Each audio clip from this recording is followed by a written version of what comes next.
फैसल साहब, आपको आर्मी में जाने का शौक था, लेकिन फिर आप पॉलिटिक्स में आ गए। यूनिवर्सिटी ऑफ टोरंटो से आपने बिजनेस मैनेजमेंट किया, राइट? काफ़ी रिसर्च किया दैट्स ट्रू। हाँ, तो फिर आप बिजनेस मैनेजमेंट की बजाय आप पॉलिटिक्स में आ गए क्योंकि आप अब्बा के साथ जाते थे जब? नहीं, बिजनेस मैनेजमेंट तो मैंने किया, मैं बिजनेस भी तो मेरा प्राइमरी, तो मैं फिर बिजनेसमैन हूँ। तो बिजनेस को फिर मैंने अपनी डिग्री को इस्तेमाल किया। पॉलिटिक्स के लिए आपको कोई पॉलिटिकल साइंस में होना जरूरी नहीं है। Exactly, it's your daily life routine. तो वो एक और चीज़ थी, ये एक और चीज़ है। अब दोनों चीज़ें मैं साथ कैरी करता हूँ। और मैं यहाँ पर बताना चाहूँगी कि यूजुअली हम गेस्ट के साथ जब कोऑर्डिनेट कर रहे होते हैं तो हम ये विंडो ये रखते हैं कि इन्होंने हमें अगर फॉर इंस्टेंस इतने 2 बजे का टाइम दिया तो ये 3-4 बजे तक आएंगे, लेकिन फैसल अयूब खोखर साहब ने जो हमें टाइम दिया आधा घंटा उससे पहले आ गए। This shows you are very punctual. I am very punctual, अल्हम्दुलिल्लाह। My chief minister is also very punctual. आप वो she starts her meeting exact on the time. I still remember, हम नए मिनिस्टर बने तो कुछ मिनिस्टर्स ना लेट हो गए और बस आ रहे हैं जी, टाइम हो जाता है, टाइम आधा पौना घंटा लगेगा। तो मैंने सोचा कि अच्छा बाकी मिनिस्टर्स आ रहे हैं, थोड़ा वेट होगा। She said no, it's 4 o'clock, let's start. तो हम तो हमारे सांस के होते हैं फिर। अच्छा, आपने चीफ मिनिस्टर साहिबा का जिक्र किया, आप उनकी गुड बुक्स में और हमेशा उनके साथ नजर आते हैं, तो क्या क्या तपस्या करनी पड़ी उनकी गुड बुक्स में आने के लिए? She is more like a sister to me. असल बात, I have spent good 12-13 years, 12-13 साल हो गए उनकी। पहले सोशल मीडिया टीम में थे, फिर आहिस्ता आहिस्ता उनके साथ ओपोजिशन भी देखी, मुश्किल टाइम भी देखा। मेरे ख्याल में गुड बुक्स इंसान उसको समझता है कि यार ये मेरा मुश्किल वक्त का साथी। That's is the first element of being in somebody's good books. तो मैंने तो उनके साथ देखी, ओपोजिशन थी, हुकूमत तो अब देखी है। देखे ना कि 15-16 के बाद हम ओपोजिशन में ही तकरीबन रहे हैं, और तो फिर मैंने उनके साथ सारा मुश्किल टाइम अल्हम्दुलिल्लाह साथ साथ रहा हूँ। तो फिर उनके साथ यूथ में उनके सब कुछ, तो फिर मेरे ख्याल में गुड बुक्स में इंसान सोचता है कि यार ये मेरा छोटे भाइयों की तरह मेरे साथ रहे। तो this is the first thing a leader looks into it. तो फिर यही होता है मेरे ख्याल में। ट्रू। अच्छा, नेचर उनकी कैसी है? क्या गुस्सा आता है मरियम नवाज साहिबा को? बाकियों पर थोड़ा कम करती हूँ, मेरे पे तो काफ़ी कर लेती है। जहाँ पर इंसान को हमा होता है वहाँ पर वो गुस्सा भी ज़्यादा कर लेती है। लेकिन उतना प्यार कब पड़ती है और किस बात पे पड़ती है? नहीं, वैसे एज एन परफॉर्मेंस पे कभी डांट नहीं पड़ी, मजाक में डांट पड़ती रहती है। कुछ शरारतों में, चीज़ों में सीएम डांट देती होती है कि यार क्या हो रहा है, ये क्यों नहीं हुआ, वो क्यों नहीं हुआ, क्योंकि मिनिस्ट्री को बिल्कुल सीरियस लेती हैं और वो परफॉर्मेंस को बहुत ज़्यादा देखती हैं। तो इस बात पे अगर पूरा पंजाब एक मुल्क है, अगर अल्लाह ना करे कुछ पंजाब में किसी लेबर पे किसी मसले पे आ जाती थी तो मेरी जान को बन जाती थी। मुझे पता था सुबह मीटिंग होनी है, सीएम नहीं छोड़ना, डर लगा होता था कि प्यार अपनी जगह, शी डजंट लेट गो। अच्छा फैसल साहब, आपसे पहले भी जो मिनिस्टर थे वो भी बड़े एक्टिव थे स्पोर्ट्स को लेके, ज़्यादा ताशी उन्होंने मुझे लगता है खेली होगी। आपके कंधों पे बहुत ज़्यादा रिस्पॉन्सिबिलिटी है, लेकिन अगर ओवरऑल पंजाब की बात करें तो स्पोर्ट्स को लेके बहुत इवेंट्स कराए जाते थे। आपके अब टेन्योर में क्या हो रहा है? सबसे पहली बात तो ये है कि आई डू नॉट नो कि मेरे से पिछले कौन से मिनिस्टर थे, क्योंकि मैंने कोशिश की है कि मैं बजाय इसके कि टाइम ज़ाया करूँ कि वो क्या करते रहे, जो कि मुझे पता था उन्होंने किया होता तो नज़र आता। तो मैंने टाइम स्पेंड किया आगे आने वाली चीज़ों में, मैंने अपना टाइम ज़ाया नहीं किया।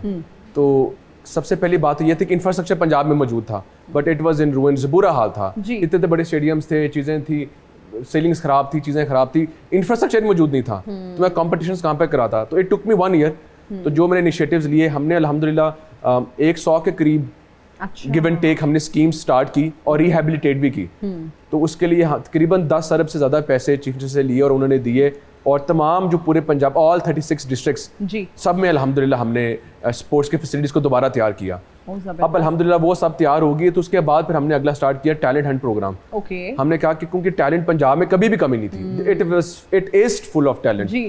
और सबसे मजे की बात ये थी कि कभी स्पेसिफिक खवातीन के लिए गेम्स नहीं थी, तो we started chief minister pink games. तो खवातीन जो हमारी अंडर 21 जो फीमेल थी यूनिवर्सिटीज़ में, कॉलेजेस में, स्कूल्स में, उनको मौका मिला एंड देवर बिग गिफ्ट्स। फिर सीएम ने उनको ई बाइक्स दी, लैपटॉप्स दिए। तो इस पे फिर अल्हम्दुलिल्लाह फिर दोबारा उनका इंटरेस्ट डेवलप हुआ। तो नया नया टैलेंट सामने आया, इतने प्लेयर सामने आए। खेलता पंजाब हमने कराया, 1,20,000 एथलीट्स ने पार्टिसिपेट किया, 1,20,000 पूरे पंजाब से। कभी खेल कभी मजदूरी, हाय हाय ये मजबूरी, कभी खेल कभी मजदूरी, इस बात की समझ ना आए, दाल रोटी के चक्कर में देखो मेरी उम्र बीतती जाए, हाय हाय ये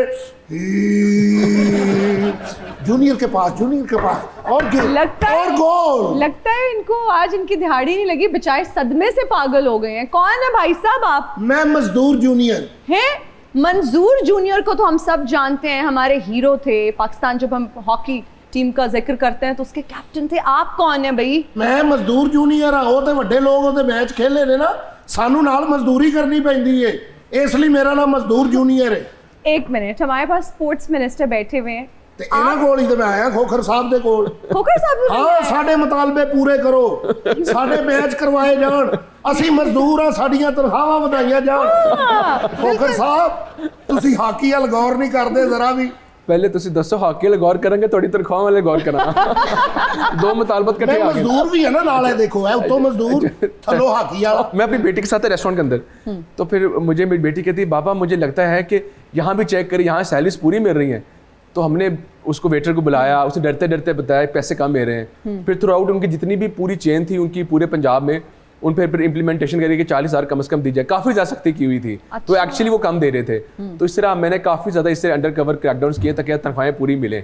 लेकिन यहाँ पर समझ नहीं आ रही कि स्पोर्ट्समैन है कि मजदूर है। ਦੋਵੇਂ ਚੀਜ਼ਾਂ ਨੇ, ਨਾ ਮੈਂ ਉਧਰ ਜਾ ਸਕਿਆ ਨਾ ਮੈਂ ਇੱਧਰ ਰਹਿ ਸਕਿਆ।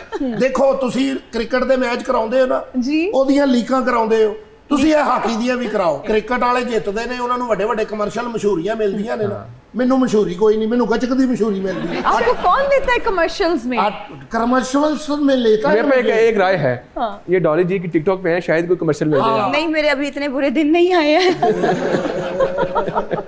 ਅੱਗੇ मौसम खराब आ गया, फिर ਇਹੋ ਜਿਹਾ ਵੀ ਨਹੀਂ ਲੱਭਣਾ ਤੁਹਾਨੂੰ। नहीं नहीं, आप क्यों मेहरबानी, मैं जैसे हूँ मैं खुश हूँ। मेरी बात सुनिए, आप जाएं। नहीं अभी नहीं जाऊंगा, अभी मैं मिनिस्टर साहब से कुछ लेकर जाऊंगा। पैसे मत मांग हाँ, लीजिए। क्योंकि मैंने हॉकी नहीं लेनी है। ये नीकर मुझे ना यहाँ तक थी, मैं बड़ा हो रहा हूँ ना, ये छोटी होती है। वैसे पंजाब गवर्नमेंट नई किट्स भी दे रही है, तो मैं इसको किट का एक वादा करता नहीं हूँ। सर तुम नगद दियो, मैं आप ही ले ला। ये क्या तरीका है भाई? मेरी बात हो तुम जब बात बनती हो तो विचों ले ली अपना हिस्सा। अच्छा आधे कर लांगे बात। हमारे टेन्योर में अल्हम्दुलिल्लाह हमारी जो हॉकी टीम है दोबारा सिल्वर मेडल जीत के आई थी। This is a big achievement. और कितने सालों बाद, और हमने उनको बुलाया, एक एक प्लेयर को चीफ मिनिस्टर ने खुद इनामात दिए और लाखों के। बात हमने उनकी हौसला अफजाई की। अब उनकी वजह से पता क्या फायदा हुआ है? उनकी वजह से जो हमारी एसोसिएशन है ना अंडर 21, उनको दोबारा मौका मिला है। अब हमने जब उनको 17,000 रुपए महाना दे रहे ना, अब उनको दोबारा मौका मिल गया। मौका मिल गया। तुसी मेरे सामने अच्छा खेलोगे, मैं तुम्हें 17,000 रुपए महीना ला देंगे। अच्छा हूं मैं सिर ला के रख दूंगा। नहीं दे देने, इन्होंने 17,000 रुपए महीना ला देंगे, अच्छा खेल रहे हैं जे। आपका लग गया 70,000। 70,000 उसमें से 35 तो आपको है। डॉली, आप भी इतनी एक्टिव हैं सोशल मीडिया पे, आप टिकटॉक लगाती हैं और वो वायरल हो जाती है। ये वायरल होने के लिए क्या गीदड़ सिंगी है? कोई हमें भी टिप्स दें। वायरल होने के लिए जहाँ तक मैंने देखा है ना कि आपका रेगुलर होना, पंक्चुअल होना,